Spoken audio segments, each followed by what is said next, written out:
자, 그러면 이제 3부 바로 이어가 보도록 하겠습니다. 또 이번 주도 네. 우리 유사남님을 만나봐야 또 우리가 이 네. 시간은 힘이 나지 않겠습니까? 네네. 자, 유사남님 한번 만나보도록 하죠. 안녕하세요.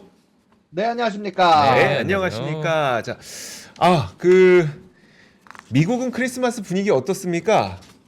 일단은 뭐 별일 없이 지나간 것 같습니다. 뭐 어제적 기준으로 맨하탄도 생각보다 왔다 갔다 하는 트래픽이 한산했던 것 같고요. 그래요? 뭐 가게들도 좀 쉬면서 전체적으로 좀 조용한 분위기의 크리스마스였지 않나라는 생각은 좀 들었던 것 같습니다. 아, 그래요?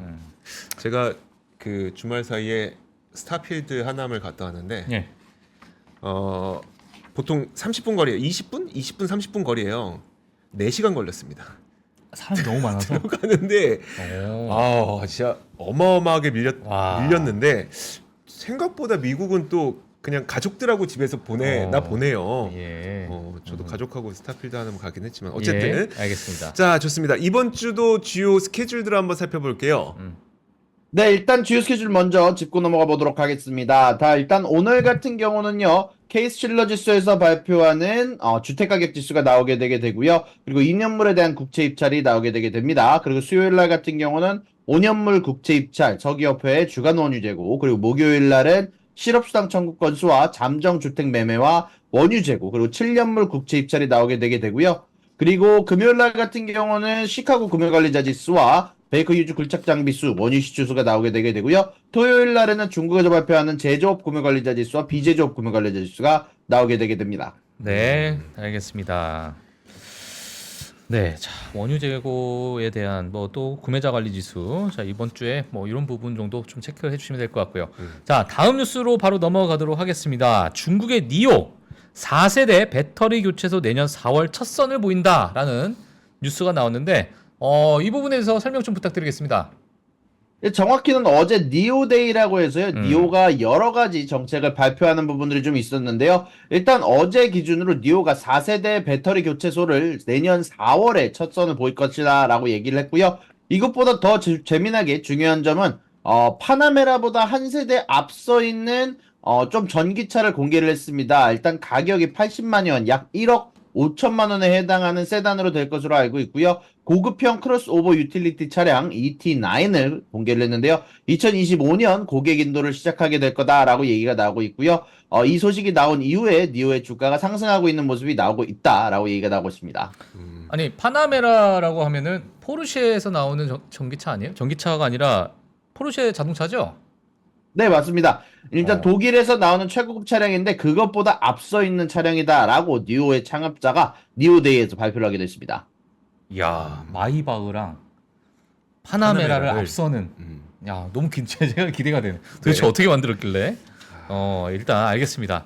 자 다음 뉴스를 보기엔 또 중국 관련 뉴스인데 최근에 이제 고강도 게임 규제 이 부분에 대해서 다시 또 완화하는 움직임이 좀 보이고 있어요. 이 부분 좀 설명 좀 부탁드릴게요.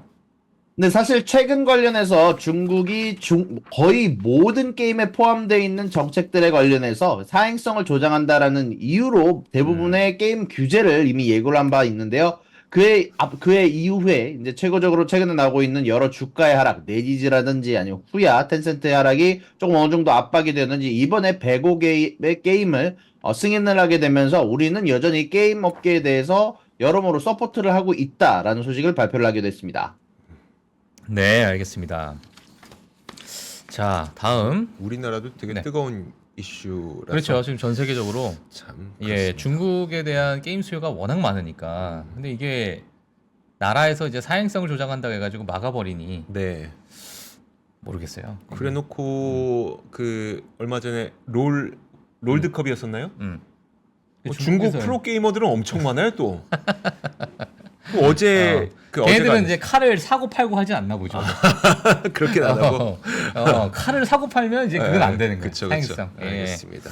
알겠습니다. 자, 그리고 네. 이건 무슨 내용일까요? 다젠그룹 컨소시엄이 홀리시스의 인수를 제안한다고 하는데 저는 다젠그룹을 처음 들었고요. 홀리시스도 처음 들었습니다. 어떤 뉴스입니까? 일단 두 회사 다 중국 소재의 미국에 현재 리스팅되어 있는 기업인데 현재 주가가 아주 급격하게 상승하고 있어서 간단하게 소식을 전달해 드리려고 갖고 왔습니다. 일단 홀리시스 같은 경우는 자동화 제어 시스템 솔루션 제공업체라고 알려져 있고요. 원래는 이 그룹을 인수하기 위해 두 가지 컨소시엄이 서로 대결을 하고 있었습니다. 일단 첫 번째는 다젠그룹이 이끌고 있는 컨소시엄이 있고요. 나머지는 어센던 캐피탈에서 현재 이 그룹을 인수하기 위해서 노력을 하고 있었는데 일단 다젠그룹이 승리를 하게 되면서 전체적으로 지금 현재 홀리시스의 주가가 한 5%에서 6% 가량 상승하고 있는 모습이 나오고 있는데요. 현재 이 인수가 자체는 지금 거래되고 있는 가격보다도 5% 가량 높은 가격으로 예상이 되어 있고요. 그리고 현재 거래가 되던 가격보다 약 11% 가량 높은 금액으로 인수가 된다라고 얘기가 나오고 있습니다. 네, 알겠습니다. 최근에 인수에 관련된 뉴스가 많이 나오고 있습니다. 네. 다음 뉴스도 보게 되면 국내 투자자분들도 아마 코로나 때 많이 또 아시는 아스트라제네카가 또 어떤 바이오 기업을 인수해요. 자, 어떤 소식입니까? 네, 현재 아스트라제네카가요, 이제 추가적으로 세포 치료에 대한 야망을 확대하기 위해서, 그리고 중국에서 입지를 강화하기 위해서, 그레이슬 바이오테크놀로지를 최대 12억 달러에 인수할 것이다, 라고 발표를 했는데요. 아스트라제네카 같은 경우는요, 추가적으로, 그레이셀에 대한 인수 제한은 아스트라제네카가 갖고 있는 기존 역량에 더해서, 고형 종양에 대한 CAR-T 및 T세포 수용체 치료제 분야에서 입지를 확고히 한 여러 가지 세포 치료제에 대한 권리를 가져오게 될 것이다 라고 얘기가 나오고 있습니다. 알겠습니다. 여기에 대한 주가 반응은 그러면은 뭐 평소처럼 아스트라제네카는 좀 주가가 하락하고 그러니까 그레이셀 바이오는 좀 주가가 올라가고 이런 반응인가요? 현재 아스트라제네카 같은 경우는 반응이 크지는 않습니다. 개장 전에 0.32%가량 오른 모습만 보여주고 있고요. 추가적으로 반응이 많지는 않은 것 같습니다. 네, 알겠습니다.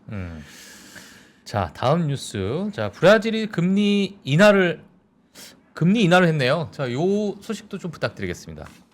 일단 정확히 얘기하면 금리 인하는 저번 주에 선언을 하긴 했었는데요. 근데 이런 부분들 관련해서 애널리스트들의 반응이 좀 달라지고 있습니다. 예. 애널리스트들이 계속 지속적으로 브라질이 금리 인하 기조를 유지하지 못할 거다라는 반응에서 추가적으로 계속 금리 인하가 나오게 되자 50bp의 금리 인하가 나오자 현재 여러 가지 애널리스트들의 예상 자체가 브라질이 내년에는 계속 지속적으로 금리 인하로 인해서 자신들이 가지고 있는 화폐 가치가 떨어질 것이고 지속적으로 저 금리에 대한 예상안이 하향 조정이 되고 있다라고 소식이 발표가 나오기도 했습니다. 알겠습니다. 네. 브라질이 어떤 상황이길래 자, 다음 뉴스도 한번 같이 보도록 할게요. 맨체스터 유나이티드. 자, 이거 뭐 어떤 이야기죠? 래클리프 지분을 25% 인수한다. 오늘 뭐 인수 얘기가 좀 많이 있는데, 자, 이 소식도 좀 부탁드리겠습니다. 네, 현재 래클리프 같은 경우는 영국에서 굉장히 유명한 부호로 알려져 있는데요. 일단 이 짐 래클리프 같은 경우는요, 원래 예전부터 맨체스터 유나이티드를 팬으로 굉장히 유명한 사람으로 알려져 있습니다. 일단 래클리프 같은 경우는요, 현재 글레이저 가문이 공식적으로 판매를 선언한 이후에 이 맨체스터 유나이티드의 지분을 25%를 인수할 사람으로 알려져 있고요. 추가적으로 운영에 대한 전권을 인수할 것으로 알려져 있고, 원래는 이 제안 자체가 사실 석유 국가의 혹은 아랍 국가의 부호에 대해서 경쟁해서 나온 제안보다는 사실 조금 안 좋은 제안으로 알려져 있지만, 이번에 레츠클리프 같은 경우는 25% 인수를 제안한 반면에, 그리고, 아랍의 부호 같은 경우는 100% 인수를 제안했다 보니까, 글레이저 가문 자체가 이 맨유에 대한 사실 여전히 인수를 하고 싶다라는 인수를 갖고 싶다. 혹은 이 구단을 소유하고 싶다라는 부분을 제안을 했기 때문에 사실 이런 부분들 관련해서 레츠클리프와 딜을 한 것으로 보이고요. 그리고 글레이전 가문이 원래 맨 처음에 예상했던 금액보다는 사실 거의 30%에 해당하는 금액밖에 안 되다 보니까 사실 이런 부분들 관련해서 팬들 같은 경우는 미래에 대한 기대감과 그리고 동시에 조금 실망감이 공존하고 있는 상황으로 보입니다. 예. 그 유사님께서는 혹시 축구 좋아하세요? 저는 축구 굉장히 좋아하는 편이고요. 이번에도 사실, 메시를 좀 보러 갔다가, 메시가 부상당해서 안 나와가지고 엄청 실망했던 기억도 좀 나네요. 아, 메시를 보러 갔어요? 마이애미에? 네, 마이애미 쪽에 한 4개월 전인가요? 한번 보러 갔었는데 하필이면 딱 그때 메시가 부상당하는 바람에 아쉽지만 아이고. 벤치에 앉아 있는 것만 보고 예. 왔던 얘기입니다. 알겠습니다. 아니 왜냐면 맨체스터 유나이티드 하면은 예전하고 지금 좀 다른 상황이잖아요. 맞습니다. 그 지금 이 뭐 지분 인수하고 이런 부분에 있어서 뭐 개인적으로 어떻게 생각하세요? 일단은 사실 글레이저 가문이 최근 들어서 굉장히 약간 좀 돈을 쓰는 거에 대해서 인색한 부분들이 굉장히 많았었다 보니까 사실 이 레츠클프라는 사람이 예전부터 맨체스터 유나이티드에 대해서 굉장히 애정을 보였던 사람이라서 예. 아마 추가적으로 좀 들어올 수 있는 금액에 대한 기대감이나 아니면은 운영이 좀 달라질 수도 있다라는 생각이 이제 많이들 나오고 있는 것 같습니다. 예, 알겠습니다. 혹시나 뭐 이러한 약간의 뭐 인수, 지분에 대한 인수가 좀 이루어지면은 팀이 바뀔 가능성이 좀 있습니까? 추가적으로 빠른 속도로 바뀌지는 어렵지 않을까라고 생각이 드는데 사실 예전에 알렉스 퍼거슨 경이 운영하던 시기와 지금의 맨체스터 유나이티드 사이에서는 굉장히 갭이 좀 크다 보니까 그리고 맨체스터 시티가 사실 요즘에 지속적인 우승을 통해서 맨유보다 조금 더 스포트라이트를 가져가는 부분들이 요즘 지속적으로 나오고 예. 있어서 글쎄요. 알겠습니다. 아니, 사실 뭐 맨유 하면 뭐 너무나도 또 유명한 국내에서 또 유명한 팀이다 보니까 제가 지금 몇 가지 좀 여쭤봤습니다. 이게 25% 지분 인수하게 되면은 사실 지분을 다 가져가는 건 아니고, 그렇죠, 그렇죠? 그렇죠. 예. 알겠습니다. 네, 어쨌든 팬들이 지금 실망이 많았었군요. 그렇죠. 요즘 뭐 성적이 계속 너무 안 좋죠. 라이벌 팀에게 지고 있어가지고요. 그러니까. 네. 자, 다음 뉴스로 넘어가도록 할게요. 자, 중국 신장 연구 관련해서 미국 회사를 좀 제재한다라는 뉴스가 좀 있는 것 같은데 이 소식 좀 부탁드리겠습니다.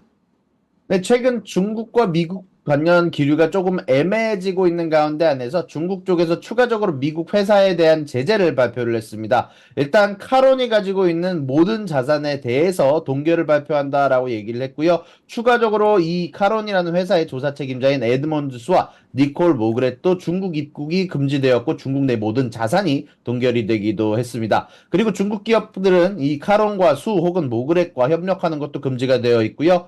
추가적으로 이런 부분들 관련해서 미국과 중국의 관계가 따뜻해지고 있는 가운데 추가적인 악재로 작용할 것이다 라고 얘기가 나오고 있기도 합니다. 예, 알겠습니다.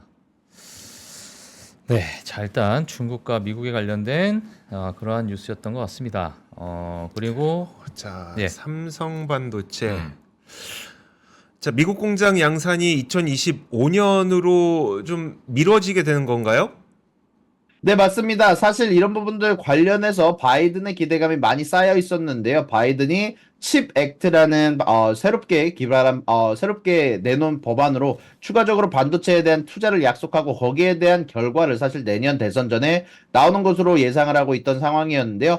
다만 이런 부분들 관련해서 조금 악재가 나왔습니다. 삼성 반도체에서 미국에 있는 테일러 공장에 대해서 본격적인 양산 시기를 내후년으로 연기를 했다는 소식이 전달이 됐습니다. 원래 계획대로라면은 내년 안에 대량 양산을 시작해서 추가적으로 바이든의 지지율에 플러스가 될 것으로 예상을 하고 있던 상황이었는데 미국 정부의 보조금 그리고 각종 인허가 문제 그리고 특히 건설 관련된 이슈로 현재 발목이 잡혀서 시기가 뒤로 밀린 것으로 추정이 된다라고 얘기가 나와 있고요. 그리고 추가적으로 경기 회복에 대한 불확실성도 삼성전자의 현지 투자에 대한 결정에 영향을 주는 것으로 알려졌고요. 그리고 이거는 좀 개인적으로 느끼는 부분인데요. 사실 이제 제가 살고 있는 뉴저지 지역에 삼성 쪽 회사가 있습니다. 근데 그쪽 회사에서 분위기가 전체적으로 좀 좋지는 않더라고요. 이제 지속적으로 사람이 잘리는 모습들이 보이기도 하고요. 그리고 추가적으로 고용을 줄여가는 모습들이 좀 보이고 있어서 아무래도 전체적으로 내년에 있는 경제 둔화에 좀 대비하고 있는 모습들이 나오고 있는 게 아닌가라고 생각이 좀 되게 됩니다. 그렇군요. 예. 현지 상황을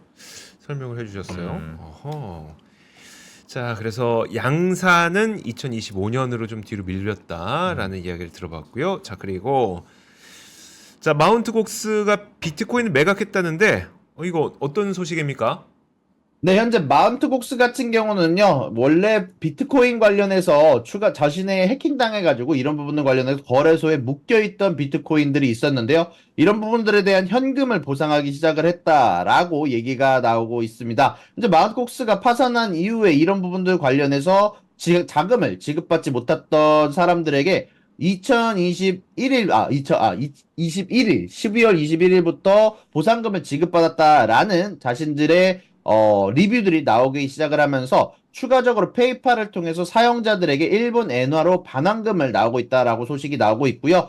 이런 반환금들 자체가 비트코인 8조 원어치를 매각해서 나오고 있는 부분이다라고 소식이 전달이 되게 되면서 현재 지금 비트코인 가격이 43,000 아래로 내려가고 있다는 소식이 나오고 있습니다. 이야. 이런 수급도 네. 존재를 하는군요. 야, 그러니까 어디서 나올지 몰라요. 이게 어, 비트코인이 정말 어디서 무슨 소식이 터질지 그러니까요. 모르니까. 예, 누가 얼만큼 갖고 있는지 네. 이렇게 명확하지가 않은 시장이다 보니까. 그나마 주식은 그런 건 있잖아요. 우리가 뭐 다 확인할 수 있는 건 아니지만 음.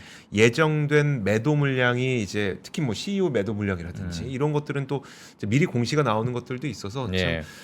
그런 게 없이 이렇게 딱 모르겠어요. 이것도 예정된 게 있나? 근데 이건 없는 것 같네요. 어쨌든 현금 보상을 위해서 이제 매각을 한 거니까 네. 알겠습니다. 자 그리고 와 이것도 지금 그 인텔이 지금 이스라엘에 공장을 세우려고 하고 있는데 오늘 보니까 이스라엘에서 인텔에게 그 보조금을 지급했나 보더라고요.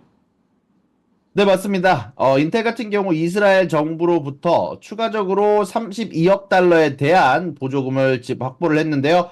다만 이 이후에 인텔 같은 경우 이스라엘에 총 추가적으로 250억 달러를 투자할 것이다 라고 발표를 함에 따라서 상부상조하는 부분들이 좀 나오고 있는데요. 인텔 같은 경우 화요일 성명을 통해서 키리앗 가트에 대한 현장 확장 계획이 지속적으로 유럽과 미국에 대한 계획된 제조 투자와 함께 더욱더 탄력적인 글로벌 공급망을 육성하려는 인텔 노력의 중요한 부분이다라고 얘기가 나오기도 했고요. 그랬다 이에 이스라엘 정부는 인텔에게 2028년까지 공장 가동을 시작하기를 바라며 최소 2035년까지 계속 운영할 것을 요청을 하기도 했고요. 인텔은 향후 10년 동안 이스라엘 공급업체에 대해서 600억 셰켈 혹은 166억 달러를 지출하여 수천 개의 직간접 일자리를 창출하겠다라고 약속을 하기도 했습니다. 네. 전쟁 중인데 괜찮나요? 그러니까 이게? 예. 참 타이밍이 참 묘합니다. 네. 자, 그다음에 회사별 소식이 어떤 것들이 있을까요? 네, 일단 사실 여러 애널리스트 업그레이드와 다운그레이드가 원래 보통 존재를 하는데 아무래도 크리스마스 이후에 마지막 주간이다 보니까 상대적으로 좀 조용한 소식들이 좀 있었습니다. UPS 같은 경우 다이와 쪽에서 투자 의견에 대한 하향 조정이 있었고요. 그리고 이번 주 어닝 관련해서요. 사실 1997년 이래로 처음으로 어닝이 하나도 없는 주간이 탄생을 했습니다. 이게 저도 한 번도 이런 장면을 본 적이 없어서 좀 재미나게 보고 있는데 예. 아무래도 크리스마스의 기적, 그리고 혹은 이런 식으로 이제 산타랠리를 대비한 어닝 회사들의 어닝 피하기가 아닌가라고 추가적으로 재미난 이야기들이 많이 나왔던 것 같습니다. 예. 아니 사실- 지금 네. 지금 나오면 매출 조금 미스하더라도 네, 봐준다. 시장에서 좀 봐줄 텐데. 지금 어?